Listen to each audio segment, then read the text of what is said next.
Bueno, pues buenas tardes nuevamente. Creo que también ya para los que están en América, llevamos ya unas horas, ya creo que han pasado el mediodía allí también. Eh, Bienvenidos a, bueno, la última actividad de este segundo encuentro iberoamericano de genealogía e historia. Es nuestra mesa redonda. Este año lleva por título Confluencias culturales entre América y Europa, similitudes y diferencias. Así que tenemos para intervenir hoy como invitados a María Teresa Sangüesa, a Magnolia Ubenagel, a Silvano Pavón Villamizar y a Juan José Cortés García. Y Iván, si sigues tú con la presentación. Vale. Buenas tardes, buenas noches. Voy a pasar a presentar a los participantes en esta mesa redonda. Son todos ellos ponentes que han participado, que han presentado una charla durante el Congreso, así que quizá algunos hayan oído la presentación, pero así los situamos todos en el mismo lugar. Empezaré por la doctora María Teresa Sanhueza, que es profesora asociada de español de la Universidad de Wake Forest University de Michigan, donde trabaja desde 1990. Es doctora en español por la Universidad de Michigan, máster de artes en literaturas hispánicas por la Universidad de Concepción en Chile, donde estudió también su licenciatura en literatura y educación. Como experta en literatura, tiene numerosos trabajos relacionados con su labor investigadora en la Universidad de Michigan, dentro de estudios culturales y literatura comparada, pero también teatro hispánico contemporáneo, y dentro del campo que nos ocupa tiene interés por la genealogía y la historia social, y especial interés especialmente por la emigración e inmigración desde Europa a América, principalmente por los italianos, sobre todo hacia Estados Unidos y Argentina. Se ha interesado también en las experiencias vividas por italianos que dejaron Italia para aventurarse al Nuevo Mundo a finales del siglo XIX y comienzos del siglo XX, personajes anónimos que construyeron las naciones a las que llegaron. En sus proyectos plantea además que este es un tema particularmente interesante al que hay que aproximarse desde múltiples perspectivas, y por ello ha querido dar voz para los que no son solo números, sino que son portadores de narrativas individuales. Después tendremos también a Magnolia Ubenagel, que es historiadora y genealogista, máster universitario en Historia y Arqueología por la Universidad de Niza y graduada en Arqueología por la Universidad de París-Sorbona. Es fundadora en el año 2013 del grupo de Facebook Genealogía Italiana, creado con el propósito de brindar asistencia a aquellos que realizan investigaciones genealógicas en Italia. Miembro desde 2019 del Club de Genealogía Cercle Généalogique Magalpan. Mi francés no es muy bueno, espero haberlo pronunciado medianamente decente, donde ayuda a otros miembros y anima durante eventos externos. Y en mayo de 2003 es organizadora de excavaciones arqueológicas en Córcega con un equipo de investigación bajo su dirección. En estos momentos está también escribiendo un libro en el que recorre la historia de una familia a lo largo de 500 años de su periplo entre Francia, España, Argelia y Oriente Próximo. Otro participante será también Silvano Pavón Villamizar, que es historiador y máster internacional en historia por la Universidad Industrial de Santander en Bucaramanga. Es investigador histórico y sociocultural, docente universitario, formador de maestros, documentalista y consultor del Estado, y ha realizado importantes e interesantes trabajos como la actualización del programa de gestión documental de la Alcaldía de Tipú, la organización técnica y sistemática de los archivos central e histórico del área metropolitana de Cúcuta en 2018, y entre otras muchas cosas, digamos, ha sido editor de la revista de pedagogía de la Escuela Normal Superior María Auxiliadora de Cúcuta, director de varios proyectos para la recuperación, catalogación y sistematización de documentación, director de la Biblioteca Pública Departamental Julio Pérez Ferrero, de la Gobernación Norte de Santander, entre otros cargos. Y por último tendremos también a Juan José Cortés García, que es historiador y arqueólogo, es miembro fundador de la SIGE y archivero del Ayuntamiento de Valldoreix, en Barcelona. Es presidente de la Sociedad Catalana de Genealogía Heráldica, Vexicologia, Sigilografía y Nobiliaria y presidente de Valldoreix, Centre d'Estudis de Valldoreix. Académico correspondiente por Barcelona de la Real Academia Matritense de Heráldica y Genealogía, miembro correspondiente del Centro de Estudios Genealógicos e Históricos de Rosario, en Argentina, miembro del Seminari de Paleografia, Codicología y de Diplomàtica del Departament de Ciències de l'Antiguitat y de l'Edat Mitjana de la Universitat Autónoma de Barcelona y ha sido profesor de Historia Medieval en la Universitat Autónoma de Barcelona. Conferenciante habitual, ha publicado varios libros, artículos, comunicaciones y ponencias en distintos congresos. Así que estos serán nuestros participantes de hoy en la mesa redonda. Estupendo, pues bueno, pues un poco decirles cómo será el proceder, ¿no? Primero participarán en la mesa redonda nuestros invitados y en la última parte daremos el micrófono a los asistentes para que también puedan formular algunas preguntas. Entonces, para bueno, comenzar un poco a hablar, al final el tema que tenemos hoy, ¿no? Son las confluencias culturales entre América y Europa, el tema de este encuentro, familia, cultura, tradición entre América y Europa, y al final, bueno, pues compartimos muchas cosas entre ambos continentes. En estos días hemos estado viendo, bueno, muchas cosas que realmente compartimos, la inmigración, cultura, en fin, muchas cosas bueno, y vamos a ver si podemos hablar un poco sobre ello y para iniciar esta conversación quería bueno, lanzar a nuestros invitados algunas preguntas para que ellos nos las contesten teniendo en cuenta, les pido que sean breves porque tienen todos que participar y tenemos luego alguna otra tanda de preguntas. Entonces, bueno, las similitudes y diferencias entre la investigación genealógica que se hace en América y la que se hace en Europa, ¿no? ¿Cómo las vemos y aplicamos? Eh, ¿De qué investigamos en cada lugar? La digitalización nos hace diferentes. Es accesible a todos. En Europa vamos detrás en el acceso a esta herramienta. Les lanzo estas preguntas y bueno, no sé quién de ustedes, cuál de los invitados quiere comenzar.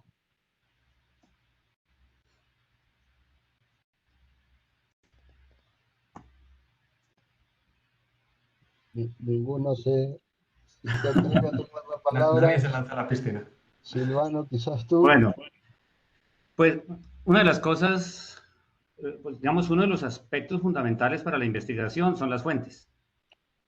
Entonces, digamos que yo pensé que íbamos a irnos por el lado de la cultura, pero ya vi que no. En este momento, cuando yo estaba preparando para este encuentro, yo dije, bueno, una visión como etnográfica de lo humano, o sea, la cultura, las permanencias culturales, los intercambios culturales, porque la cultura tiene unos elementos y esos elementos pues son identitarios. Entonces, claro, Mariano se va por el lado de, bueno, hacemos genealogía, pero también hacemos historia, es en realidad lo mismo. Y entonces las fuentes, pues a ver, ¿qué hay del mundo americano que no está en Europa?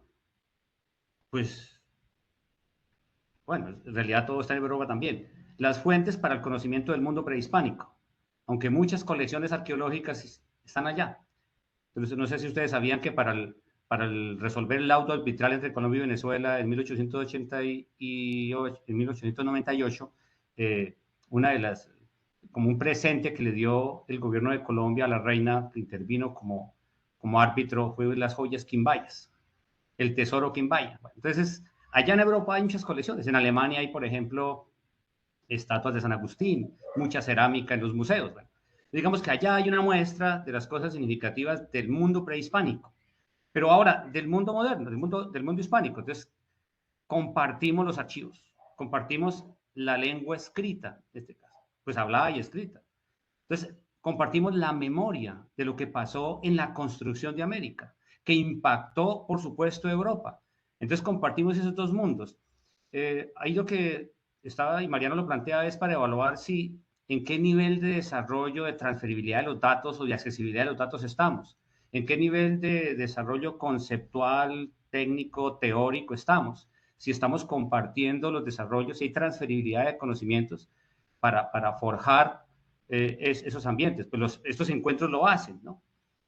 Entonces, yo veo que pues, se trajo la lengua y la lengua escrita y empieza a forjarse el patrimonio cultural para ambos pueblos, para ambos territorios, para ambos continentes.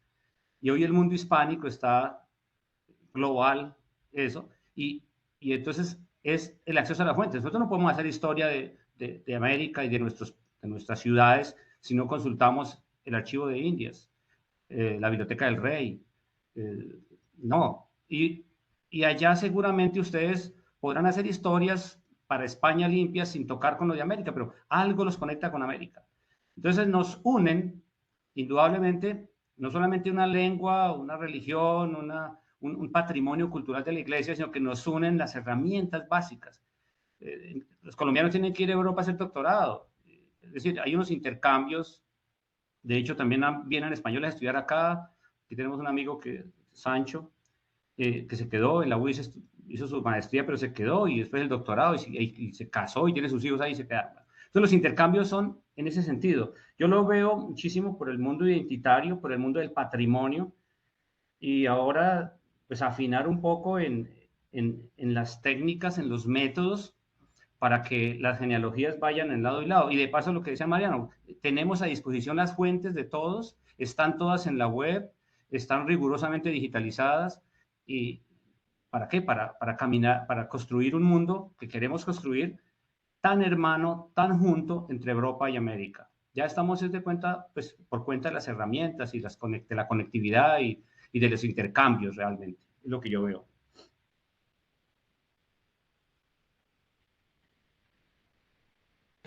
Mariano está silenciado. Perdón, esto del micrófono se me olvida encenderlo. Silvano nos ha dado su opinión hablando de, o sea, representando al continente americano, así que si les parece, vamos a dar paso a alguien de Europa, así que Magnolia Ubenagel, te cedemos el micrófono. Eh, sí, bueno, yo el tema de Sudamérica, pues no lo tengo mucho estudiado, la verdad, porque más bien me dedico a encontrar a los antepasados por toda Europa, bueno, más bien por Francia, Italia, luego también un poco de Alemania, Bélgica y todos esos países, de gente que viven allá. O sea que, ellos me dan su historia, pero yo no voy a realizar búsquedas en Sudamérica, vaya, o muy poca, muy poquísima. Luego, pues en Francia, por ejemplo, tomaré ese ejemplo porque, bueno, a mí me habla, pero tenemos montones de recursos digitalizados y en las redes. Cada región digitaliza todas las partidas de bautizos, nacimientos, defunciones, matrimonios, o sea, también hay notarios y bueno, está todo puesto, todo al alcance de quien quiera investigar genealogía. Luego el problema es que también están las plataformas en las que muchos suben pues sus propias genealogías con sus errores que no verifican las fuentes y luego van copiando los unos a los otros y diciendo, ay, pues eso es verdad. Y bueno, no iré mucho en ese tema porque si no es que vamos a entrar en el mismo debate que justo antes sobre los datos falsos que al final todo el mundo pues puede creerse solamente porque no verifican las fuentes y no está hecho un trabajo serio con eso de las fuentes cuando el peor de todo es que existen y son disponibles pues así, encendiendo el ordenador y ya yendo a las páginas web donde están, ¿no?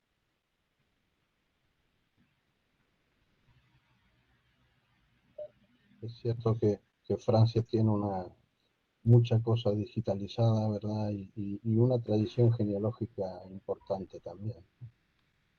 Pues Pues sí, sí, sí, la verdad sí, es un hobby muy francés, se podría decir.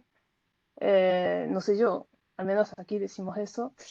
Y luego, pues, solamente para añadir que tenemos también muchos informes sobre documentos, sobre, pues, españoles que vinieron a Francia, naturalizaciones y documentos sobre todo en esa época no muy gloriosa, y lo lamento muchísimo, de la época del franquismo, donde los españoles vinieron a Francia y fueron internados en campos, bueno, de internados en el suroeste, y ya van empezando a salir esos informes y esas listas y esos documentos, y todavía no están digitalizados, pero son accesibles ya cada vez más. Y le dejo la palabra. pues Sí, y volvemos. y los franceses en América no los siguen, no los buscan, no se relacionan con el continente, pobladores de la parte de Norteamérica, del Middle West de los Estados Unidos, de Luisiana para arriba, Canadá, Quebec, incluso los de Guyana. Sí, puede ocurrir que tenga alguna gente que me pregunte por pues unos primos lejanos que vivieran allá, pero es sobre todo al revés. O sea, tengo más gente de, pues, por ejemplo, de Canadá o de Quebec, que me están preguntando por sus antepasados franceses, porque pues esto está puesto en la red, cierto, está digitalizado todo, pero la escritura es muy difícil de leer, sobre todo para alguien que no está acostumbrado. Es el antiguo francés, que además es diferente del francés actual, y cuando no es el latín, y entonces pues tienen dificultades y bueno, más bien ayudo yo en ese sentido, ¿no? Bueno, pues volvemos a América y le cedemos la palabra a María Teresa Sangüesa. Yo creo además es que hay que, a ver, mi proyecto que es grande y todo, hay que elegir dónde uno hace la investigación, porque tampoco para mí, por ejemplo, hay una gran cantidad de italianos en Brasil, yo podría haberme puesto a averiguar sobre los italianos en Brasil, pero es que no me alcanza la vida, ¿sí? Por eso fue que elegí Argentina y Estados Unidos. Esa es una cosa, la cosa del tiempo, la genealogía, esto de buscar fuentes, analizar las fuentes, traducir las fuentes y todo, lleva muchísimo tiempo. Eso es una cosa. Y lo otro tiene que ver para mí con los recursos. Yo jamás podría, o sí lo habría hecho, pero no estaría en el lugar donde estoy ahora en el sentido de haber recopilado tantas cosas. Para mí, el apoyo institucional es básico. Y estando en Estados Unidos, tengo más acceso a recursos, tengo más acceso a... Yo he viajado 2 veces a Italia en los últimos 5 años y me lo ha pagado la universidad. Eh, Tomé un curso de italiano este verano, que estuve 15 días estudiando italiano y me lo pagó la universidad. O sea, la cosa de los recursos para mí es fundamental cuando uno tiene que hacer este tipo de trabajo. Yo tengo acceso a Ancestry, tengo acceso a newspapers.com y todo de gratis. Y entonces esas son las cosas que ayudan a manejar un poquito mejor todo esto. Eso es lo que yo quiero decir. La cosa de los recursos para mí es muy importante. Y estoy de acuerdo en lo que Silvano decía también. Yo veo que la globalización ha ayudado a conectar más a Latinoamérica y a Europa. Al final es lo mismo, estamos haciendo un poco lo mismo todos. Sí veo una diferencia entre hacer investigación desde los Estados Unidos a hacerla desde Latinoamérica. No sé si en las universidades hay tantos recursos como los que podemos tener nosotros. Bueno, pues volvemos nuevamente a Europa. Juan José Cortés, es tu turno ahora. Muchas gracias, Mariano. Contestando a Teresa la última pregunta que ha hecho, no, en Europa los recursos son, al menos en España, los recursos en la universidad son cada vez más escasos. Tenemos una universidad depauperada y donde se apuesta por ciertas cosas, pero no por la universidad, y mucho menos en el campo de las letras, ¿no? Que es el que nos ocuparía a nosotros. De todas maneras, volviendo a las preguntas iniciales que lo formulaba el Mariano, que cómo la vemos y la aplicamos y de qué investigamos en cada lugar, yo me gustaría distinguir entre dos planos, ¿no? que al final se juntan, pero que son dos planos diferentes. Por un lado, el plano del aficionado, del genealogista amateur, ¿no? De aquel que, como decía Magnolia, pues tiene el hobby, ¿no? Que puede venir de cualquier formación diversa o no tener una formación, pues sin cierto interés. Y por otro lado, el plano más académico, más investigador, ¿no?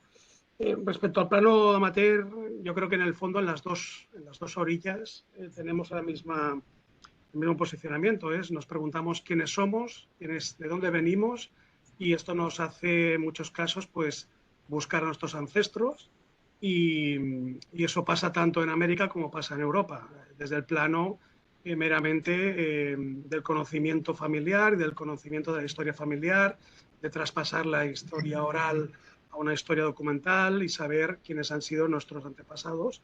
Por lo tanto, en ambos territorios, en ambas zonas, en ambos continentes, viene a ser lo mismo.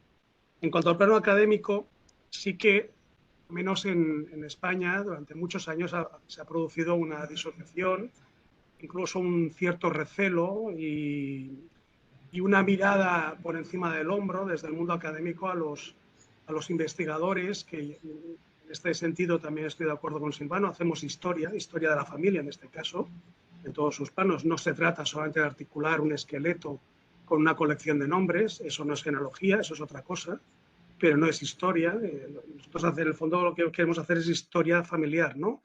Y articular a través de un esqueleto, de los nombres que te dan el esqueleto, pero ver cuáles eran las tradiciones culturales, la geografía, las migraciones, la situación económica, las propiedades, etcétera, etcétera, ¿no? Ver, bueno, también incluso la parte más puramente fisiológica, de los parecidos, de los temperamentos de cada miembro, casi se nos parecemos a alguien y demás.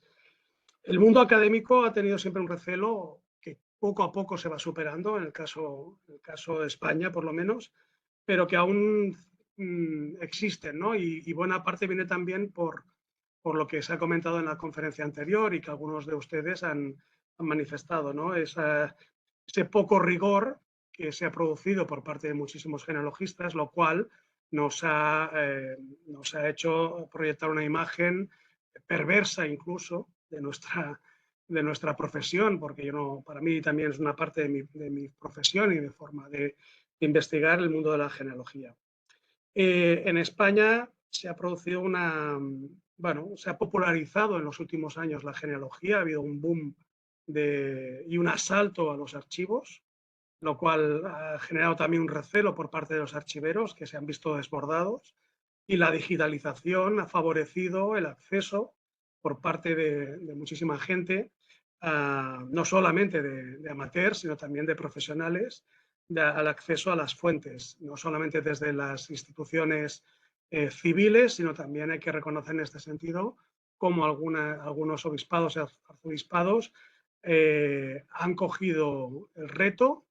En este caso siempre pongo de ejemplo el arzobispado de Archidiócesis de Tarragona, que para no perder el control de las imágenes, han creado un repositorio excepcional en abierto a todo el mundo y colaborativo además con patrocinadores y ayuntamientos que han querido patrocinar la digitalización de las fuentes que se conservan en los archivos parroquiales o en el mismo arzobispado.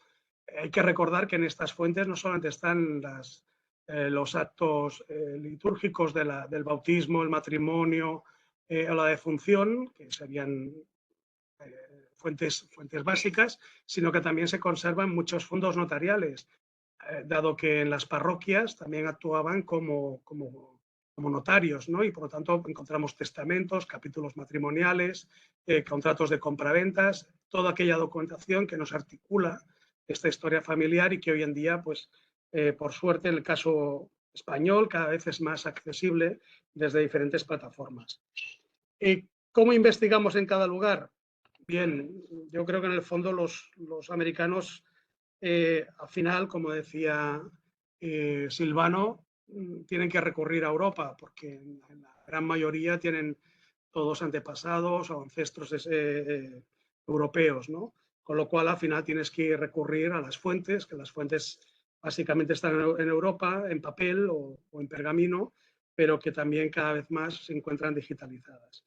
Sí que en el caso español existe un cierto mito en la investigación, es el poder llegar, que no siempre es posible, pero en muchos casos sí que lo es, llegar a la Edad Media, ¿no? Ese horizonte onírico que es la Edad Media.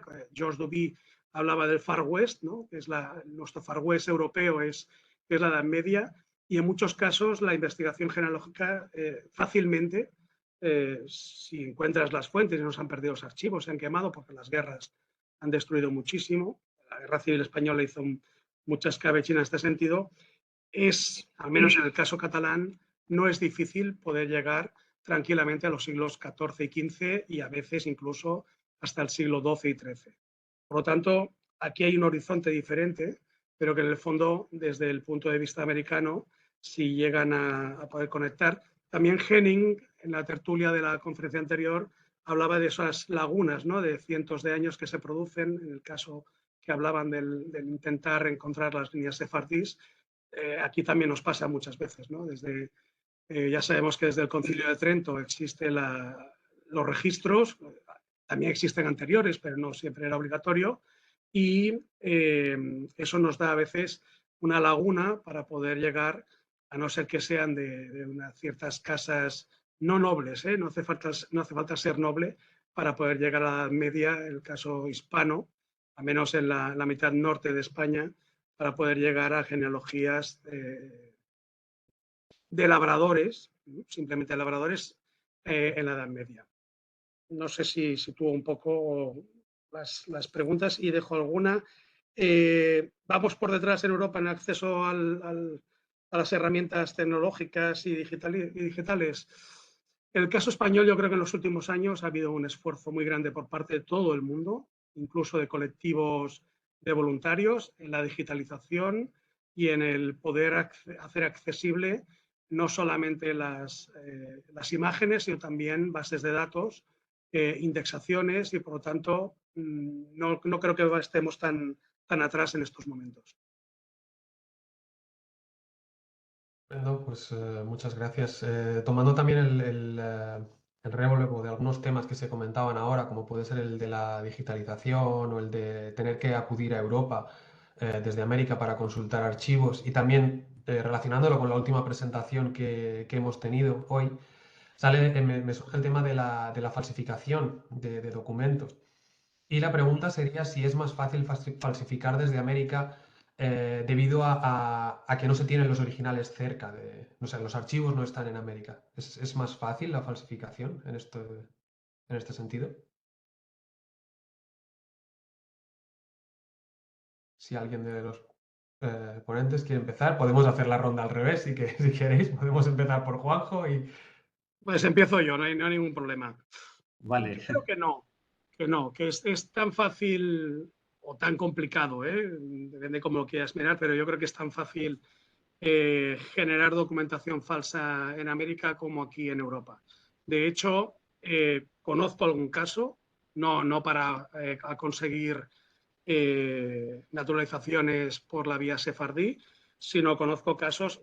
En el fondo, estamos hablando de una parte del comportamiento humano, ¿no? De las miserias humanas, de la banalidad, de querer demostrar que eres de según qué linaje o eres noble de no sé qué, cuando la nobleza se demuestra de otras maneras, ¿no? La nobleza es la nobleza personal de cada uno y cómo te comportas en tu manera de ser.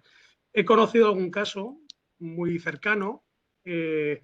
Descubrí una serie de documentos en blanco, de diferentes tipos de papel, de diferentes sellos de parroquias, falsificados o no, o robados en algunos casos, que servían a un historiador, bueno, un genealogista, no es historiador, es genealogista, bastante conocido y famoso, que conservaba todo este tipo de documentos en blanco y de otros elementos para poder falsificar partidas de nacimiento y otros documentos para justificar después, a través de que él era licenciado en Derecho, eso sí que lo era, poder falsificar para después ciertos expedientes de ciudadanos honrados o de, bueno, de la baja nobleza y demostrar ciertos linajes de donde no venían.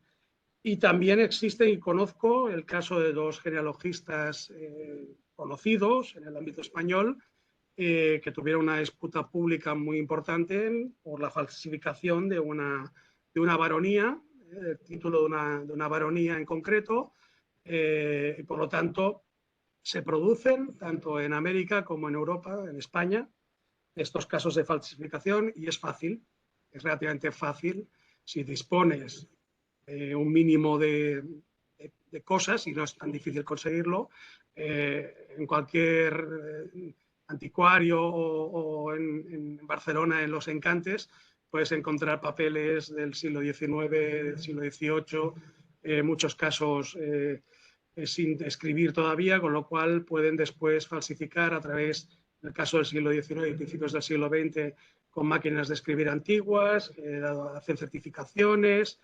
Bueno, a ver los hilos y he podido verlos de cerca. Por lo tanto, las miserias humanas. Totalmente de acuerdo, la verdad que sí. A ver, la falsificación de documentos como de dinero es tan común en todos los pueblos. Mira, alguna vez, ya hace varios años, el Departamento de Estado de los Estados Unidos dice que los mejores billetes de dólares se falsificaban en Colombia. Entonces, digamos que la falsificación es una situación muy complicada. Hay gente experta en ello. Lo que deberíamos nosotros reclamar es, o buscar cuidar, es que no se convierta en una industria. Es decir, porque es muy complicado que, ya hablamos antes del impacto negativo que se produce al gremio y a digamos, la desconfianza que genera ese tipo de cosas. Ahora, lo otro es como la ingenuidad de las instituciones, a donde van los documentos, ¿no? Porque la falsedad en documento público, vea, en Colombia hay una legislación muy brava, porque aquí puede ir a la cárcel un funcionario público por falsedad en documento público, falsedad ideológica, que el expediente que nosotros estamos trabajando con Adriana, lo que vimos ahí, hay una cuota altísima de falsedad ideológica. Entonces, si es un delito falsificar y está tan bien tipificado en nuestros sistemas legales, pues es porque se da. Ahora, yo hablaba de, digamos, el título del conversatorio la transferibilidad o los elementos culturales comunes. Nosotros tenemos que proteger esos elementos identitarios comunes. ¿Qué nos es común a ambos, a nuestra madre patria y a nuestros pueblos en América? Lo fundante en la constitución de los pueblos modernos. Muchos me van a decir, no, pues ¿qué es lo prehispánico? No, espérate, chicos. El mundo prehispánico es una cosa, pero el mundo moderno, o sea, forjó elementos identitarios pues para todos. Hoy tenemos el patrimonio arquitectónico, tenemos el patrimonio cultural en todos los ámbitos, la literatura, el libro, bueno, ahora las fuentes documentales para reconstruir nuestros pasados comunes. Entonces, ¿qué tal empezar a falsificar piezas documentales de acervos como los de la iglesia, por ejemplo, o los notariales, ¿sí? ¿Qué patrimonio es común, absolutamente común? El registro, el protocolo notarial. El protocolo notarial es la vida económica y pública de los seres humanos. ¿Yo cómo puedo hacer la empresa española? Pues la historia económica y la empresa, cómo se construyó sociedad en los siglos XVI, XVII y XVIII, ¿no? Si es que no tengo un derecho español, si no puedo conocer el derecho español para mirar cómo funciona el Estado español en cada momento para poder darle comprensión al proceso. Entonces aquí yo llamaría la atención mucho en que si vamos a cuidar el patrimonio, lo que nos es común en la cultura, base fundamental de nuestras condiciones de existencia, nuestro patrimonio similar, tenemos que conocer elementos pues, de diplomática, de paleografía. En la diplomática, por ejemplo, estudia el papel, los sellos, los encabezados, estudia rigurosamente el comportamiento del Estado, el derecho español en todos los tiempos. Y si hay algo extraordinario en las Américas es el derecho español en el registro de los protocolos notariales y demás. Ahora, ¿qué me dicen de los libros protocolares? Que la vida de las ciudades fundadas están en los libros capitulares, que lamentablemente muchos se perdieron y de hecho están en Estados Unidos, porque hubo una época en Colombia, la década del 40 y 50, que las compañías norteamericanas venían a mirar las tierras y lo que hicieron fue recuperar libros de los cabildos, y esos libros de los cabildos están por allá en Estados Unidos, en Texas, es decir, donde están las grandes petroleras.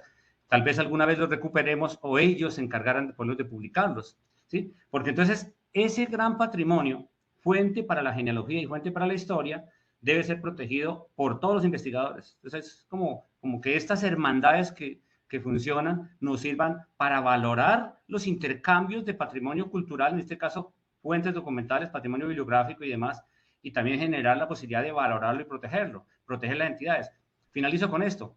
Yo soy maestro en el Seminario Mayor Diocesano de la ciudad de Cúcuta, y una vez hablando con uno de los maestros, yo maestro externo, porque no vivo allá, no soy clérigo, pero hablando con el maestro de Historia de la Iglesia, y él escuchó una de mis conferencias, porque el salón quedaba cerca, o sea, el aula de él estaba pegada a la mía, y de pronto se salió de su aula y se viene y me dice, usted está dando historia de la iglesia, yo doy historias de papas. Entonces, y empieza a decirme, la historia de la iglesia es lo que usted cuenta. Entonces, ¿qué nos hermana con Europa, con la Santa Sede? Pues es la historia, él dijo, yo hago historias de papas. Y he dado historias de papas al clero en formación durante años. Ahora veo que el que está dando historia de la iglesia eres tú. ¿Por qué? Porque yo estaba hablando de todos, del patrimonio cultural de la iglesia, los libros sacramentales, los libros de fábrica de iglesia, los libros cofradiales, bueno, y la relación que hay con el crédito, en censos y capellanías, en obras pías, en cómo se construye la sociedad y dónde están los registros. Entonces yo les contaba, eso viene de una tradición española que eso fue posible. Entonces este mundo se constituye. Y ellos decían, ¿cómo? ¿La iglesia hizo los pueblos de indios? Sí, las doctrinas. ¿La iglesia hizo las parroquias? Sí. ¿La iglesia generó los poblamientos del siglo XIX? Sí. La iglesia hoy termina en Colombia, por ejemplo, legitimando las invasiones, porque medio hay una invasión, allá va un sacerdote a tratar, si no llega un pastor religioso o algo, entonces se va generando la documentación. ¿De dónde viene la tradición? Pues de España, el registro de las personas en el ámbito de la sociedad. Ese es el patrimonio que nos une, y yo creo que la misión de los investigadores todos es identificar ese patrimonio, que esté digitalizado, que esté al servicio. Ahora, la digitalización es un arma de doble filo, pues ahí es donde vino la gran andanada de falsificaciones, ¿cierto? Porque son las grandes herramientas de falsificación, que pues inteligencia artificial incluso ahora para fabricar documentos. Entonces yo creería que ahora sí que estamos frente a una coyuntura extraordinaria, y es que como comunidad académica vamos a ser más agudos en la parte diplomática, paleográfica, para poder evitar, para poder luchar contra esas falsificaciones, porque a fin de cuentas están atentando contra un patrimonio común, el patrimonio documental, bibliográfico y cultural de nuestros pueblos juntos. Europa y América. Efectivamente. Y al final la digitalización, como dices, es un arma de doble filo. Nos facilita la vida a muchos, pero después, al fin y al cabo, también facilita las falsificaciones. Entonces, tener acceso a un archivo, pues, donde están los originales, quizá nos ayudaría también a identificar este tipo de falsificaciones. No sé si Teresa. Pero es que también depende de las circunstancias. Me estoy acordando de el primer artículo que leímos en el club de lectura al cual yo asistí, donde se hablaba precisamente de que en la época de los conversos había, si me acuerdo bien, un par de genealogistas profesionales que ayudaban a cubrir las espaldas de judíos para parecer conversos o para parecer cristianos viejos. Un artículo muy interesante. Entonces depende de las motivaciones, depende del ámbito. Yo creo que la falsificación se da menos en el ámbito académico que en el ámbito personal.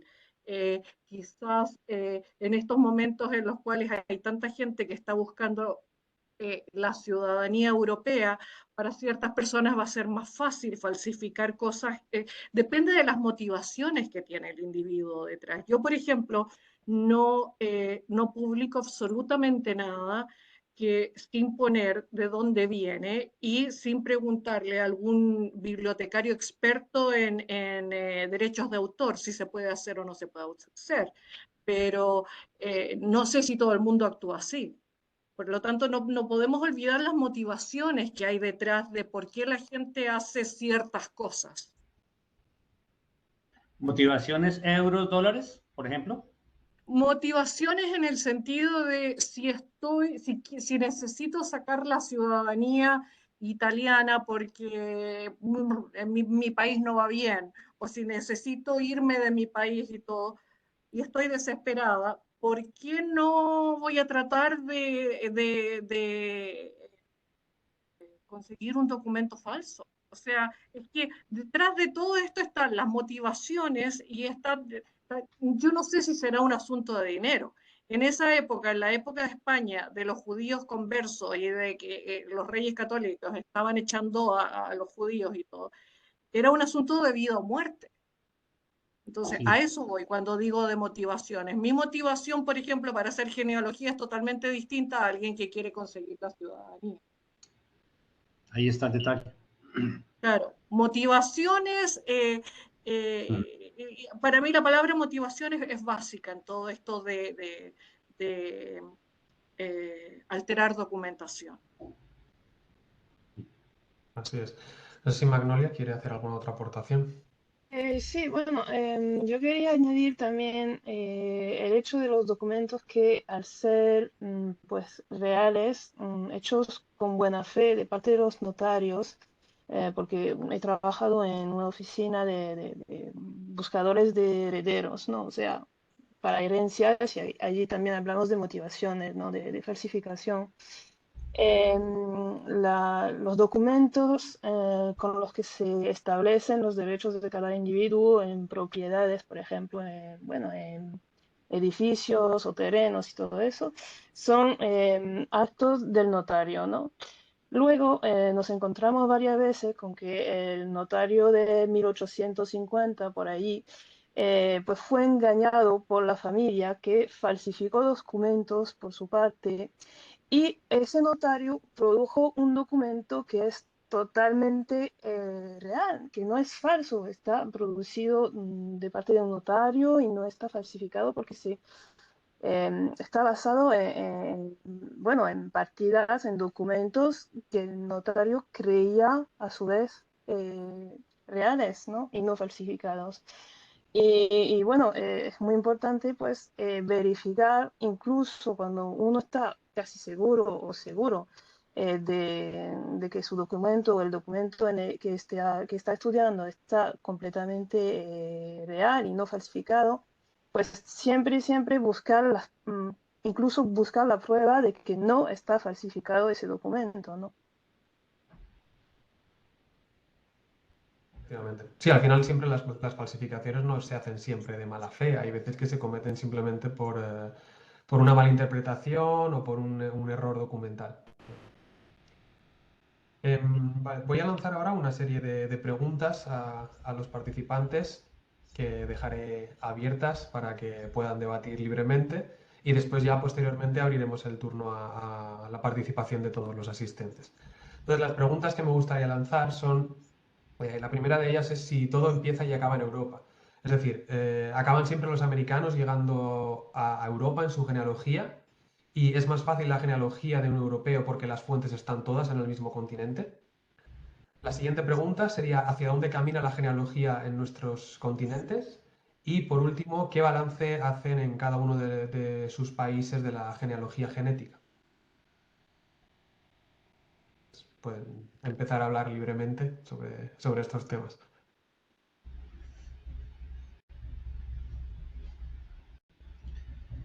¿Alguien se anima? ¿Por qué siempre terminamos en Europa? Pues porque somos hijos de Europa, no hay manera. Y usted va a buscar a su mamá, a su papá, no hay nada que hacer. O sea, eso es, sí. Y si van a como decíamos hace un momento, si hay una motivación, sea, el conocimiento tiene un interés, siempre tendrá un interés.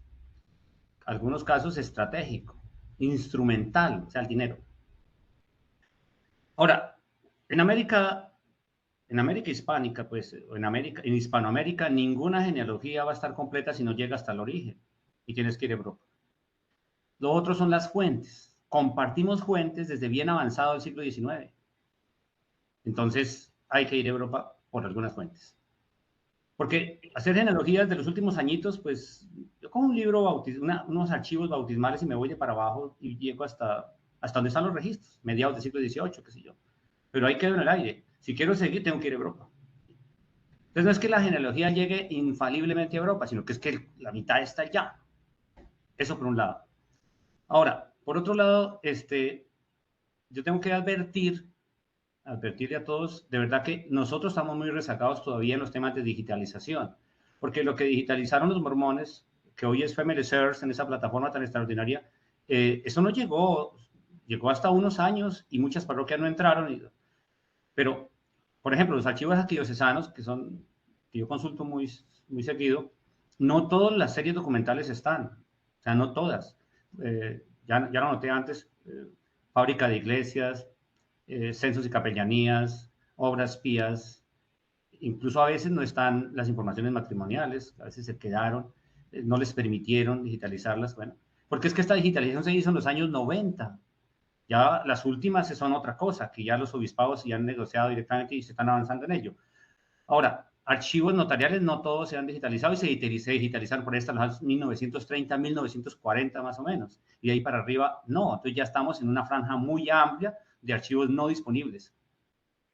Las municipalidades en Colombia prácticamente perdieron todos los documentos del siglo XIX y los del XX en cambio también. Si ahorita un archivo en una municipalidad se pierde porque dicen, bueno, ¿y por qué no tiene? Uno le puede preguntar a un funcionario, ¿por qué no están los archivos aquí? Este municipio, ¿por qué no tiene los archivos? Y uno es que hubo una toma guerrillera, y uno va y mira la historia y mentira, no hubo ninguna toma guerrillera, sino que ellos aducen eso para no tener los documentos ahí. Entonces, digamos que todavía en Colombia es precario el tema de digitalización, o sea, no va a estar todo disponible todavía. Entonces, digamos que aquí hay pues, obstáculos epistemológicos muy bravos para hacer genealogías muy serias. Ahora, los que sí están tienen fuentes muy nutridas, porque como ya mencioné antes, tienen los componentes de iglesia, o sea, de patrimonio documental de la iglesia, y también las fuentes del registro notarial. Entonces, esos seriados sí están completos, digamos que es muy fácil ahí, y Family Search tiene más o menos esos ahí. Ahora, para terminar, lo que ustedes plantearon en cuanto a transferibilidad de los datos. Si todo está en la web, yo no tengo que ir a España. Pero no iría lo mismo si ustedes vienen de allá para acá a mirarse a dónde llegó su descendencia. Porque los que vinieron y formaron aquí sus vidas. Algunos se devolvieron, ¿no? Por ejemplo, la última pregunta, la parte genealógica, la parte genética, los ADNs, ¿no? ¿Qué tal, por ejemplo, que ustedes hagan un estudio allá de ustedes en España, compañeros de España, y les aparezca en su ADN caracteres indígenas? ¿Y yo por qué tengo caracteres indígenas? Entonces me preguntan a mí, ¿por qué alguno de ustedes tiene caracteres indígenas? Porque cientos de indígenas fueron para allá. Nosotros tenemos ejemplos valiosísimos aquí, por ejemplo, don Diego de Torres terminó siendo jefe de caballerizas del rey y era el cacique de Turmequé. Entonces, y muchos de para allá. Ahora, los criollos que se devolvieron, los mestizos que se devolvieron, llevaron cualquier cantidad de genes indígenas. Entonces, la genética pues, es otra historia, ¿sí? Yo no sé, ya más adelante ustedes nos van a decir, bueno, cuáles son los términos de unidad o de empatía entre los estudios genéticos frente a la genealogía que haces en papel, es decir, con fuentes documentales. Son horizontes distintos, yo sé que ustedes tratan de juntar, pero eso hay ahí todavía mucha tela para cortar. En Colombia todavía está muy incipiente el tema del uso de la genética para esos temas. Yo sé que en pocos años pues eso va a avanzar, pero sorpresas es lo que hay también. Como acá, por el romanticismo de querer ser indígena, que ahorita pues en Colombia es el mejor negocio de la vida es ser indígena porque el Estado les da todo. Entonces, muchos hacen las pruebas genéticas y para mostrar que el 40-60% son indígenas y dice, resulta que no son ni el 10%. En realidad son y origen hispánico, o sea, son blancos, ¿no? Entonces ahí hay de doble sentido ese tema. Yo vería que esperemos todavía estar atentos y a ver qué más resulta. En el próximo encuentro, dentro de un año, van a aparecer datos nuevos y tal vez posturas nuevas. Ojalá yo pueda acompañarlos. Estupendo, ojalá el próximo encuentro nos proporcione todo esto que dices. Esperemos que sea así. Pues damos la palabra, no sé, a María Teresa. ¿Quieres? Yo es que vivo en otro mundo, ¿cómo se llama? En relación eh, a cómo vemos muchas cosas. Estoy totalmente de acuerdo con Silvano en que hay que volver a Europa. Como se viene de Europa, hay que ir allí a ver las fuentes, a revisar las fuentes. Quizás porque no soy genealogista, yo también le doy mucha validez a las fuentes, pero también me lo tomo con mucha calma. O sea, no creo a 100% en la validez de las fuentes. Creo que también las fuentes tienen que ser cuestionadas si queremos armar una historia. Y creo que necesitamos mirar a la historia desde todos los puntos de vista. Por ejemplo, en lo que yo hago, cuando yo descubrí que Eugenio Cerruti había sido parte de la batalla de Adwa, eso me dio a entender por qué el hombre murió tan joven. Murió joven, claro, le dio un ataque cardíaco cuando estaba en su jardín, porque después de todo el trauma que él pasó, tener a 3 hijos en la guerra, en la Segunda Guerra Mundial, ya fue demasiado para él. O sea, hay que mirar desde todos los puntos de vista. A lo mejor porque no soy genealogista, eh, es que veo o veo de manera distinta las cosas, no lo sé, la verdad es que no lo sé. Y lo otro que preguntas del ADN, en Estados Unidos existe mucha gente que está haciendo todo lo que es ADN, hay promociones, qué sé yo, que cortan el precio de hacerse los test y todo. Pero, por ejemplo, yo nunca me he hecho uno y no me lo voy a hacer porque en este país tenemos una sanidad que es carísima y los datos se venden. Entonces yo voy, me hago un test de ADN y me sale que voy a tener alguna enfermedad. Bueno, eso puede servir para que la compañía de seguro médico me niegue cobertura en un año más. Entonces, de nuevo, el estar en este país, en Estados Unidos, yo creo que mi historia es como distinta a la historia de los otros países de América. Eh, y además es que en este país la relación con la raza ha sido siempre muy complicada. Yo le pregunto a mis estudiantes, por ejemplo, ¿tú qué eres? Y un estudiante me contesta, bueno, yo soy un tercio irlandés, un tercio británico. Se lo saben absolutamente. Yo no sé. Y tampoco es que en mi caso particular me interese mucho, pero aquí parece que lo de la raza es muy, muy, muy importante y lo ha sido desde siempre. Entonces, de nuevo, mi experiencia es un poco distinta. Tengo muchas cosas en común y pienso mucho como piensa Silvano, que hay que volver a las fuentes y todo, pero yo creo que la cosa del ADN, que también se le da, el otro día nada más asistí a un seminario en Zoom sobre cómo hacerlo y todo. Yo, por ejemplo, no me siento cómoda con eso. Si se va a usar en contra mío, ya es distinto. Ustedes en Europa están mucho más protegidos. Mi marido es español y nosotros pasamos mucho tiempo en España. En España los datos están mucho más protegidos que los que están en Estados Unidos. Magnolia, ¿nos das tu opinión? Sí, bueno, pues yo comparto más o menos la opinión de María Teresa sobre los datos ADN. Bueno, es verdad que aquí estamos más protegidos tal vez, pero bueno, quién sabe a dónde irán a parar esos datos. No, no estoy totalmente en contra, porque sí, de verdad, en algunos casos, pues puede ayudarte, puede darte unas pistas que explorar, ¿no? Una prima mía se hizo la prueba de ADN, encontró una parte italiana que no sabemos de dónde sale, pero bueno, queda por investigar todavía mucho de su genealogía, en fin.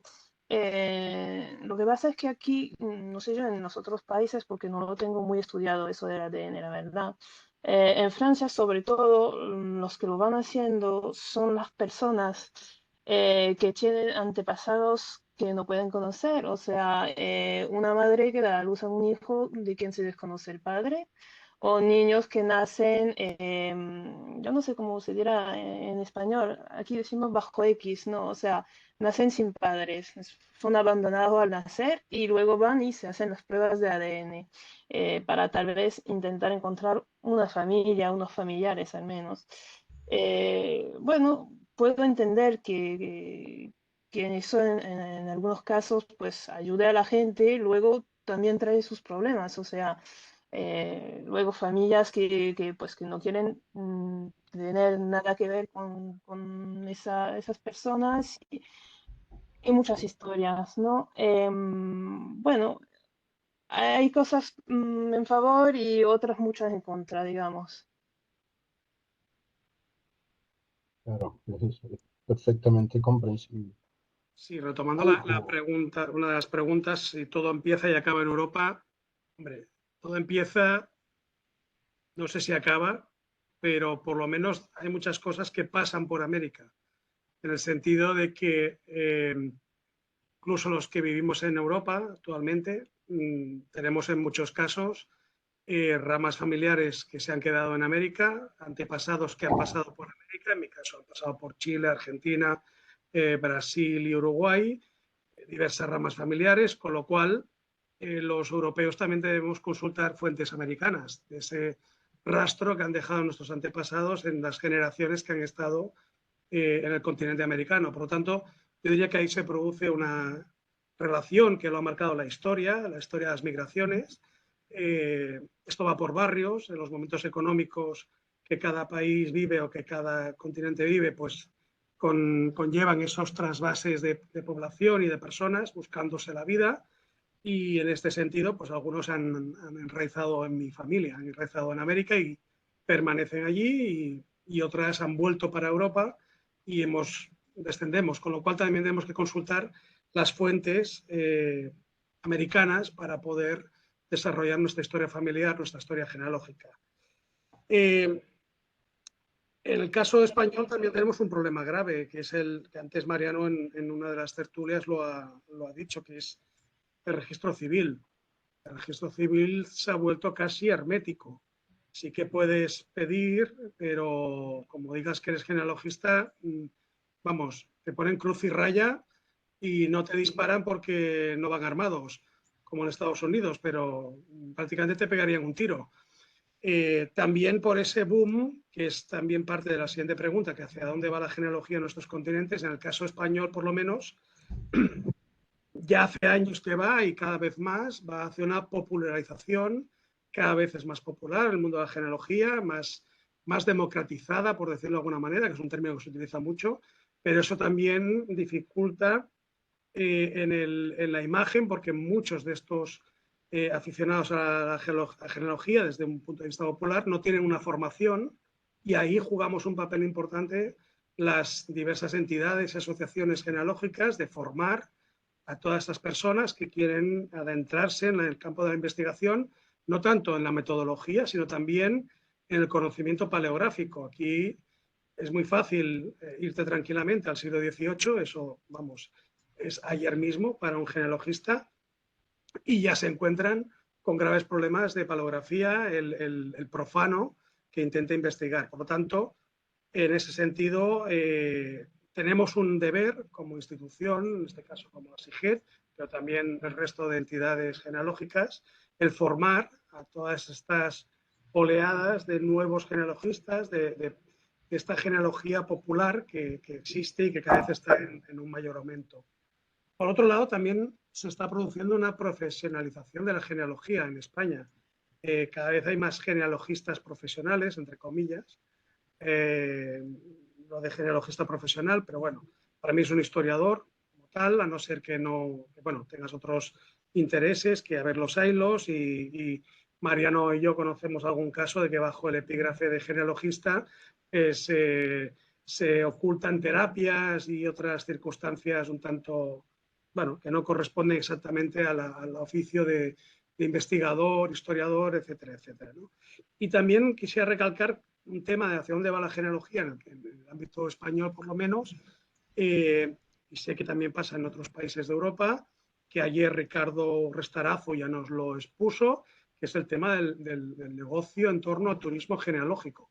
No hay datos, pero es una realidad cada vez más. No solamente basta con consultar las fuentes que pueden estar digitalizadas, sino que en muchos casos se producen viajes para conocer el pueblo donde vienen los ancestros, el valle, el cementerio de turno para conocer las tumbas de los antepasados, etcétera, etcétera, o de todo aquel grupo humano en el cual se relacionaron los antepasados. Por lo tanto, es un boom también en este sentido el turismo genealógico, en el caso, a menos que yo conozco el caso español, y en toda su geografía, en toda su diversidad. Y en cuanto al tema de la genealogía, yo diría que también estamos, en el caso que yo conozco, en el caso español, en un auge, en un auténtico boom, quizás también por esa salvaguarda, esa protección que tenemos en cuanto a la protección de datos, que me parece en muchos casos también excesiva la protección de datos, porque hay muchas cosas que a nivel de archivo no puedes consultar y te capan mucho el poder acceder a ciertos datos. Yo mismo me he realizado pruebas de ADN, estoy muy tranquilo con el uso de esos datos porque en principio solamente los tengo yo a disposición. Sí que es cierto que están en una plataforma, en teoría con todas las garantías, y a mí me ha permitido encontrar parientes y conozco casos más paradigmáticos de personas que habían perdido el contacto con familiares, ambas se habían hecho el test de ADN y han podido contactar, ¿no? Por lo tanto, yo creo que es un instrumento y una herramienta que complementa toda la labor genealógica que realizamos a través de la investigación, digamos, clásica, ¿no? A través de la documentación, y nos aporta una visión mucho más amplia y un conocimiento que complementa perfectamente nuestras investigaciones genealógicas e históricas. Por lo tanto, yo me muestro muy favorable a la utilización de las diferentes herramientas que tenemos para los test genealógicos que te aportan, a menos es mi experiencia y así lo explico yo, te aportan pues un mayor conocimiento y a veces, en mi caso, por ejemplo, también me han ayudado a explicar pues ciertas tradiciones orales que había en torno a ciertos orígenes familiares que no están documentados porque ha habido fracturas documentales, pero que en cierto modo el ADN me las ha corroborado, con lo cual para mí es una herramienta fantástica y yo personalmente la recomiendo. Pues muchas gracias, Juanjo. Es, eh, es verdad esto que has mencionado, ¿no? Todo este boom genealógico que vivimos, cosas nuevas, ¿no? Como el turismo genealógico, que seguramente hace un tiempo no se nos ocurría pensar en ello, y cómo, bueno, de alguna manera toda esta gran cantidad de gente pues, que hace ese turismo para ver del pueblo donde eran sus ancestros, eh, cómo de alguna manera las organizaciones genealógicas debemos quizás orientar a toda esa gente de alguna manera para que realicen una genealogía en base bueno, a algo bien hecho, ¿no? Un trabajo eh, histórico, con base histórica.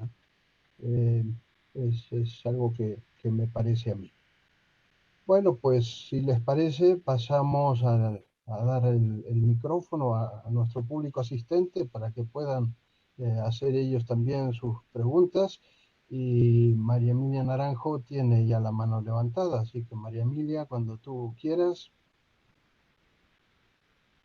Gracias, Mariano. Juanjo, quería preguntarte qué tanta publicación, ya sea artículos, libros, existen sobre toda esa influencia occitana en toda esta región de Cataluña, Aragón, Valencia, porque es un hecho, ¿no? Hay una unidad, independientemente de las fronteras geográficas, existe una unidad desde hace, o cosas muy comunes desde hace siglos, ¿sí? se ven en topónimos, se ven en apellidos similares que cambian un poquito, el mismo idioma, ¿sí? Entonces, pero ¿qué tanto realmente se ha investigado, sobre todo, pues desde la parte académica y universitaria, y que pueda uno consultar? Es una pregunta y después tengo otro comentario. Yo sí les voy a pedir que seamos eh, breves en las preguntas para que dar paso a que mucha gente pueda hacer la suya. Sí, María Emilia, mira, como bien dices, existe una tradición familiar, cultural muy intensa en los dos lados del Pirineo, porque yo extendería esta relación desde el Cabo de Creus hasta la frontera con Irún actual. ¿Por qué? Entre otras cosas, porque en el Reino de Francia, Occitania, ya sabemos que fue una parte de Francia que fue ocupada y es otra cultura diferente a la del norte de Francia. Y en el caso de los occitanos y los gascones, por ejemplo, de todo ese mundo de la Francia del sur, la Francia tocando no solamente al Pirenaica, sino más allá, en el momento, en muchos casos, en el momento que eran llamados al servicio militar, lo que hacían era cruzar el Pirineo e instalarse en Navarra, en el Reino de Navarra, en Aragón, en el Principado de Cataluña, y por lo tanto hubo una gran incorporación de apellidos y de familias de origen, digamos, francés, en grosso modo, pero de familias occitanas, que han importado toda una serie de apellidos que en muchos casos se han catalanizado o se han adaptado un poco en la línea que nos hablaba ayer Cristian, ¿no? En el caso chileno, se han modificado y han evolucionado. Existen también apellidos como Gascón. En Aragón es muy común encontrar el apellido Gascón, que no es ni más ni menos que una persona procedente de la Gascuña, ¿no? de la parte de Francia. Incluso tuvimos un presidente de la Generalitat de Cataluña muy famoso, que su segundo apellido era Soleil. Soleil es Soleil, el sol, adaptado al catalán, bueno, modificado y adaptado en tal. Existen los padrones de franceses asentados en Cataluña, por ejemplo. Hay varios estudios publicados en muchos lugares. La revista Paracha de la Sociedad Catalana de Genealogía, que están todos colgados en la página web de la entidad. En algunos números hay trabajos al respecto sobre las migraciones francesas, las migraciones occitanas. Y estos padrones existían, entre otras cosas, porque como la vecindad te da amistad, pero también te da desencuentros y guerras, eran como una posible quinta columna que existían y por lo tanto tenían estos padrones de todos los franceses que estaban instalados en Cataluña y que en los momentos de guerra eran bueno, llevados a prisión para que no ejerciesen de una quinta columna.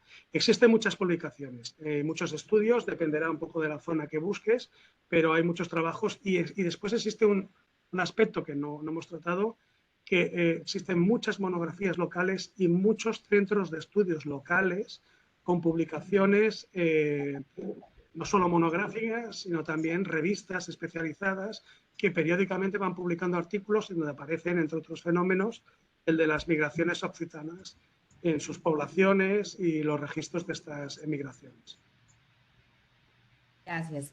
Lo otro con respecto al ADN y a los comentarios que han colocado, pienso que pues por muchas situaciones que han pasado, tanto buenas como malas, Cissy Moore, por ejemplo, en Estados Unidos ha ayudado con el estudio de ADN a descubrir a resolver muchos crímenes de décadas y a cerrar un poquito la brecha de si alguien se murió o no, que desapareció hace 30 años, pero también porque han surgido cosas de que irrumpen hackers y toman bases de datos, que es el temor que manifiestas. En fin, yo pienso que lo del ADN va para adelante, a la gente le gusta. Primero lo que más le llama la atención es conocer cómo son mis orígenes biogeográficos, qué tan indígena, qué tan europea, qué tan africana, etcétera. Y más cuando hay por ejemplo, en Latinoamérica, pues tanta mezcla. Es un crisol, ¿cierto? Con la esclavitud y la gente de África, pero también en España, o sea, España no es pura, España no es una sola raza. Sino que también ha sido una mezcla. Es que todos los siglos que estuvieron los moros, así no hayan dejado tanta huella genética, algo dejaron. Lo que hablábamos de los indianos, o sea, los españoles que venían, que iban a América, que hacían fortuna, que regresaban, indígenas que traían acá y dejaron descendencia, etcétera. Entonces yo pienso que independientemente del temor y de las normas que hay de privacidad, pienso que tiene que avanzarse no solamente en esa tecnología que va cogiendo fuerza, sino que debe ir a la par de un avance en normatividad y en una normatividad mundial. Me explico, que nos cobije a todos, ¿sí? Para proteger precisamente ciertos aspectos. Pienso que en ese tema de salud, de que con base en la genética, entonces no nos vayan a cubrir cosas. eh, eh, eh, o sea, tiene que convertirse en un absurdo, porque eso es como una especie de eugenesia, o sea, una discriminación, lo que sea, y lo que debe servir, y que, por ejemplo, yo en los sitios en donde me he hecho pruebas de ADN, a uno le preguntan, ¿usted quiere que sus resultados sirvan para el avance de la ciencia? O sea, que si usted tiene genes de diabetes o genes de tales enfermedades, eso pueda servir para el avance de la ciencia. A mí, personalmente, no me importa si les pagan o no les pagan para conseguir esos datos, pero yo sé, como médica además, que eso sí sirve para que avance la humanidad, para que avance la calidad de vida de los humanos y la tecnología. Entonces, pero sí tiene que haber una legislación al respecto. Gracias. Hay un problema político detrás también. Disculpen. En Colombia, por ejemplo, no sé, y algunos países de América Latina, casi todos, optaron en finales del siglo XX por potenciar desde los Estados Unidos, precisamente, que quienes enseñaron el tema fue Estados Unidos, con su problema racial, en una discriminación positiva. Las discriminaciones positivas son muy complicadas porque son efectos políticos. En mi caso, yo me declaré ciudadano. Yo quiero ser un ciudadano. O sea, no me pongan rótulo de que si soy mestizo, que si soy africano, que si soy indígena. No. Yo creo que las naciones nuestras deben constituir la ciudadanía ante todos. Y esa bendita discriminación positiva que se generó desde los Estados Unidos, y pues la Constitución del 91 lo puso en Colombia, y entonces marcan como naciones étnicas a grupos indígenas. Imagínense, desde el año 91 hacia acá, la población indígena en Colombia se triplicó. Pues, ¿a qué horas biológicamente puede pasar eso? No, pues es que cuando vieron que la discriminación positiva ponía a los indígenas en un rango político extraordinario, entonces todo el mundo quiso ser indígena. Entonces, claro, tienen cantidades de tierra, tienen cantidades de privilegios, tienen un situado fiscal extraordinario, y entonces ya todo el mundo quiere ser indígena. Sí, y lo mismo, y detrás le siguieron las comunidades afrodescendientes, y por ahí derecho se inventaron pues los RUN, todo lo que usted quiera. Entonces ahora, si se trabajara genéticamente en una reglamentación, como tú dices, pues a ver, ¿qué tal un líder indígena de hoy le hagan el estudio genético y resulta que el 90% es español, es europeo? O sea, ¿qué hace ahí este señor? ¿No? Resulta que es un asunto político y desventurado, por cierto. Tan complicado es ese asunto, por decirlo solamente así, que en Colombia ser indígena es el mejor negocio que hizo la faz de la tierra. Los indígenas reciben, o sea, cualquier millonada para que vengan a hacer una marcha, por ejemplo. Entonces, es muy complicado. Para eso sí debería servir la genética. Un día de estos dije, bueno, ¿quiénes son los indígenas realmente? ¿Cómo es posible que se triplicó o cuatriplicó la población indígena de un momento a otro? Pero políticamente, no genéticamente. La genética podía resolver ese problema. Y ahí sí sabríamos quién es quién, ¿no? Pero también, como tú dices, la mezcla, eso, ahorita nadie es puro. El país europeo más mestizo es España, precisamente. Entonces, ¿qué hacemos así? Por eso yo me quedaría también sin el asunto genético. Seamos ciudadanos, tenemos unos vínculos patrimoniales, ancestrales, tenemos una documentación que nos soporta los vínculos, construyamos conocimiento y ciudadanía, yo iría por ahí, no me preocuparía tanto por el tema genético, como tampoco me preocuparía si usan mis datos. Y sigo de acuerdo, uno le aporta a la sociedad cosas, ¿no? De Esperemos a acuerdo, ver qué pero lo pasa. que pasa es que eso es cuando se hace el énfasis en querer saber los orígenes, que es lo Sí. que le atrae a la gente en general de hacerse las pruebas. Pero en realidad la utilidad como herramienta para la genealogía es por las líneas colaterales de familia. Encontrar que tú tienes parientes, hijos, no, nietos de un tío abuelo o tío bisabuelo y compartes una cantidad de ADN y tú tienes esa rama trancada, pero resulta que esta persona con la que compartes ADN, que sabes que fue heredado de un mismo ancestro, sí tiene un árbol genealógico hecho, vas arriba, entonces te aporta y te complementa. Entonces, por eso la importancia, si vas a usar el ADN, en conocer a la familia, no solamente papás, abuelos, bisabuelos, tatarabuelos para arriba, sino, ¿sí? Los primos, sobrinos, los tíos, los hijos, o sea, a nivel horizontal. Eso es lo que aporta y descubre uno nuevos primos biológicos, ¿sí? Y el otro tema es que de todas formas el ADN no miente. Y entonces hay casos de padres que no son los padres biológicos de una persona y se descubre por el ADN. Por eso hay tanto adoptado que utiliza las pruebas de ADN para lograr tener, identificar algún pariente biológico. En el fondo, ¿qué es lo que queremos con el ADN como herramienta para la genealogía y con la genealogía? Consolidar una identidad, ¿sí? Hacia atrás, Que sirva de elemento identitario, sí. hacer un honor a quienes nos precedieron, ¿sí? Conocer un poco de dónde venimos. Bueno, tenemos tiempo, yo creo, para una pregunta más. No sé si alguno de los participantes quiere tomar la palabra.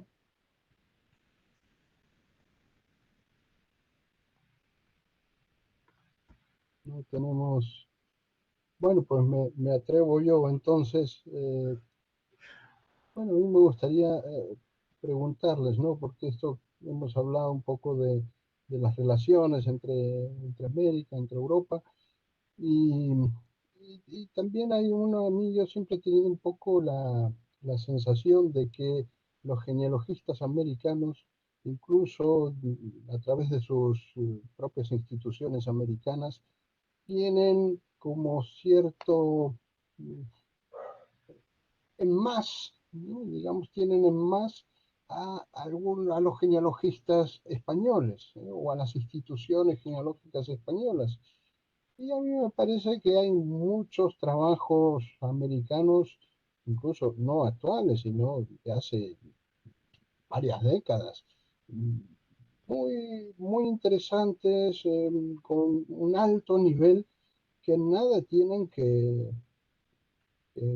¿no? que envidiar a la genealogía europea, ¿no? Me gustaría saber si están ustedes de acuerdo en esto o no, o qué impresión tienen. Pues yo no soy genealogista, soy historiador, pero ayer escuché tangencialmente de una tesis donde se dijo, creo que Magdalena lo planteó, Magdalena Coraday, que Santander y Norte de Santander, los departamentos de Santander y Norte de Santander, lo que fue el Gran Santander en el siglo XIX, antigua provincia de Pamplona en tiempos hispánicos, y provincia de Vélez, Socorro, que era la zona más como deprimida, como digamos que pobre, abandonada en términos de estudios genealógicos. Entonces yo quise pensar, pues bueno, sí y no.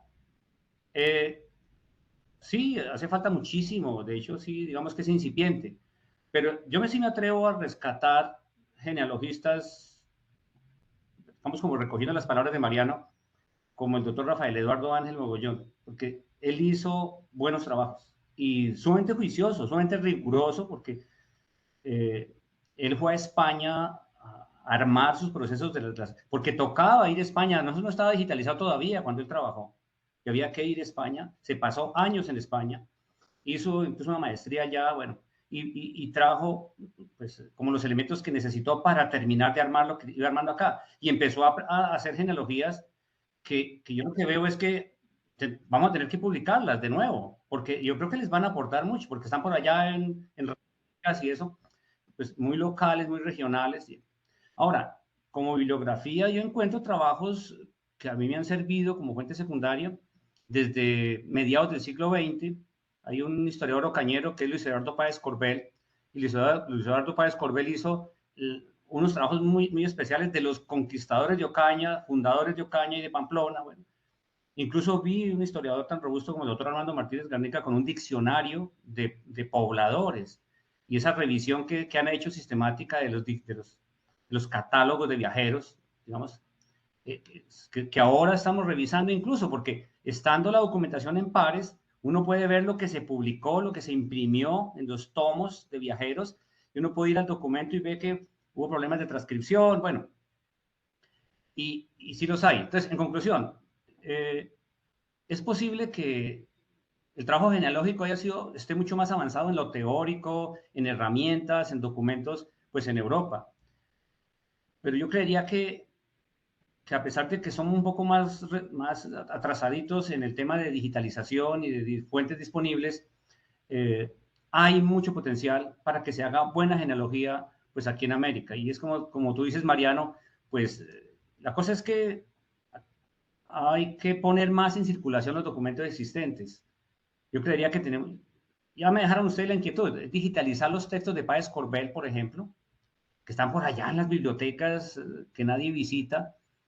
En esa época no se publicaba nada digital. Recuperarlo del doctor Rafael Eduardo Ángel y publicarlo y empezar a encontrar todos los textos que hay. ¿Para qué? Para que generen problemas, generen preguntas. Eso sí tocaría hacerlo. O sea, lo que yo quiero plantear es que no podemos como tampoco decir que estamos a la cola, tan a la cola, sino que más bien hay un potencial para generar nuevas preguntas y para ofrecer, pues, para todos ustedes que tienen esa experiencia tan importante y que llevan un camino recorrido y que en efecto han visualizado, tienen ya en vista o tienen en objetivo tantas cosas. Y seguramente en unos años ya no podríamos decir que está tan modesta la genealogía en esta parte del país. Pues estamos ya fuera de hora, así que Henning, Sí. tú has levantado las manos hace un rato, la última pregunta, así que cuando tú quieras. Ok, bueno, pues muchas gracias por la oportunidad. Bueno, más que todo contestar a tu pregunta, porque bueno, tuviste un feedback de tu pregunta y quiero contar mi experiencia. Cuando empecé en la genealogía hace muchos años atrás, no diré cuántos, sí, yo miraba como Europa como el nivel a llegar a ser, o sea, muchos años, los europeos con la genealogía, pero espacios como este de la CIGE, por ejemplo, me dieron a conocer que no tenemos nada que envidiar a las investigaciones de otro continente. Es diferente. Cómo se investiga, por ejemplo, también es muy diferente las oportunidades que encontramos en cada país. Todas las charlas que hemos tenido este año, que lastimosamente me he perdido algunas, las últimas, pero nos han demostrado cómo en cada país la situación es diferente, pero, por ejemplo, encontramos casos que en Colombia están haciendo estos avances que nos cuenta Silvano, y en Guatemala he visto que los colegas, me ha parecido muy bonito, se unen entre ellos para dividirse protocolos que encuentran a los que han tenido acceso, y cada uno, y los indexan y van haciendo trabajos y con la finalidad de luego de publicarlos. Y creo que la manera de hacer genealogía y de repente creo que tal vez en la Latinoamérica o en América en sí, porque también en Estados Unidos obviamente se hace, tal vez sea un poco más abierta a nuevas dinámicas, a nuevas tecnologías, tal vez seamos un poco más abiertos a compartir información, a popularizar o democratizar la genealogía, no tanto a casas nobles, sino que pues estamos hablando del ciudadano de a pie. Así que sí, creo que en mi opinión, no veo de menos nuestras investigaciones o nuestras dinámicas comparadas a España. Y luego, rapidito, a lo que dijo Evan hace ratos, con el tema de la genética, creo que nos trae los genealogistas, nos abre puertas y nos trae, eso sí, también nuevos retos. Y es, por ejemplo, no conformarnos solo a lograr conseguir un documento, sino que también aprender de contextos históricos y movimientos de la humanidad. Cuando preguntaba si terminaba todo en Europa o empezaba todo en Europa, pues ahora con la genética nos damos cuenta que para los que venimos de países hispanohablantes no termina en España, sino que ahora tenemos que mover al norte de África, a Medio Oriente, porque esos españoles nos trajeron ese ADN bereber, norte de África, esos resultados en el ADN de personas a las que les manejo sus cuentas y todos tienen un poco norte de África y dice, ¿de dónde, no? O por ejemplo, todas las familias que creen que tienen tal vez 300 años de pura ascendencia española y se hacen el ADN y dice, pero ¿por qué me sale irlandés? Bueno, acá tenemos una familia que el apellido es O'Kelly y resulta que el O'Kelly viene de O'Kelly, de cuando los irlandeses buscaron refugio en España. Entonces sí, estamos viendo que vienen nuevos descubrimientos, la leyenda urbana que si los pueblos polinesios llegaron a América, pues ahora con el ADN estamos viendo que sí llegaron y hay unos pequeños de porcentajes que se están manifestando, así que los nativos americanos nos están aportando polinesio, también nos están aportando el Inuit, que muchos de Centroamérica dirían porque tengo Inuit, los alemanes que creemos que somos alemanes en Latinoamérica, nos damos cuenta que traemos una gran carga eslava, finlandesa, escandinava, no solo germana, ¿no? O sea, de otros pueblos que llegaron ahí y se fueron mezclando. Así que bueno, aquí por ejemplo muchas personas que se creen que son de origen francés y resulta que eran del Piamonte, pero aquí se ha dicho, ah, francés. Y bueno, así vamos. Y el mestizaje grande, griego, por ejemplo, que también es muy interesante, el sur de Italia. O sea, el mestizaje ha sido tan grande, la globalización no es algo nuevo y esos son los retos que traemos. Y cuando no podamos llenar con un documento, vamos a poder crear la hipótesis basada en el ADN de su persona, del probante, de decirle, bueno, mire, ¿por qué? Yo le voy a dar un caso puntual. En mi familia no, de mi mamá, se supone que es alemana, y le salía italiano, y a mi hermana también, y a mí un poco. ¿Y de dónde? ¿Por qué? Puros apellidos alemanes. Y descubrí un documento de hace 400 años en una ciudad alemana, donde siempre el apellido era Martins, hasta que bien atrás y encontré Martini. Entonces, es bien interesante porque lo que me abrió esa curiosidad fue ese examen genético, de querer descubrir por qué mi mamá tenía un porcentaje de italiano cuando se supone que es alemana, ¿no? Entonces sí, creo que ahí vienen nuevos retos y eso nos va a tocar aprender más. Contexto histórico, globalizaciones antiguas, no la de hoy en día. Así que bueno, eso quería compartir. Muchas gracias y felicitaciones por toda la organización de este evento. Bueno, pues muchas gracias a todos. Hasta aquí llega la mesa redonda. Ahora enseguida procederemos al acto de clausura de este encuentro. Así que bueno, se ve que compartimos muchas cosas entre América y Europa, nuestra tradición, nuestra cultura, nuestro origen, y que aún nos queda quizás compartir más nuestros conocimientos académicos, ¿no? Así que bueno, en fin, vamos a dar las gracias a nuestros invitados de hoy, a Magnolia Ubenagel, a María Teresa Sangüesa, a Silvano Pavón Villamizar y a Juanjo Cortés. Así que muchísimas gracias por vuestras palabras, por asistir hoy. Muchas gracias a todos los que han asistido también como oyentes, los que han intervenido. Y bueno, ahora en nada, en unos minutos, pasaremos al acto de clausura. Muchísimas gracias.